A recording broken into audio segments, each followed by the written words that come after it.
Noon, doctors and Democrats calling for the resignation of Health and Human Services Secretary Robert F. Kennedy Jr.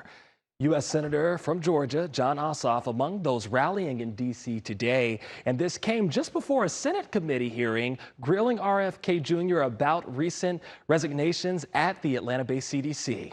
Atlanta News First Washington, D.C. correspondent Molly Martinez joins us from our nation's capital. Molly, what did Senator Ossoff have to say about Secretary Kennedy and that hearing that he's in? Brooks, let's start with the hearing. This is an explosive one, and the line of questioning is really highlighting how politicized the Department of Health and Human Services has become.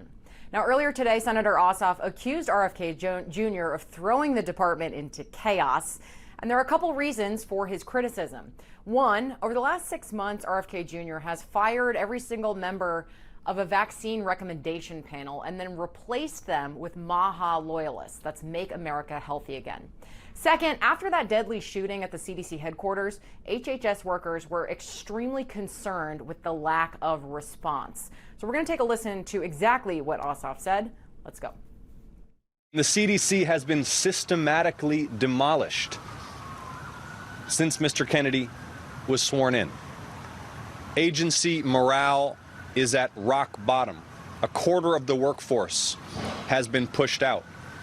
It is an agency known for its tenacity and precision and capacity that is now totally in chaos.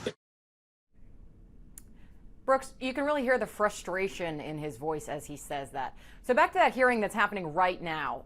We've seen disruptive protesters and a lot of unfounded claims. Democrats are really laying into RFK Jr. about his handling of the agency and the dismantling of our vaccine infrastructure. But he's biting back. He's saying that we're in a new era of transparency and that this is all for the greater good. Also, another moment of note, he accused the recently fired CDC director of lying about pressure to back non-scientific vaccine policies. Brooks, we're going to keep an eye on this because there is a lot going on and there's going to be a lot more before this hearing is over.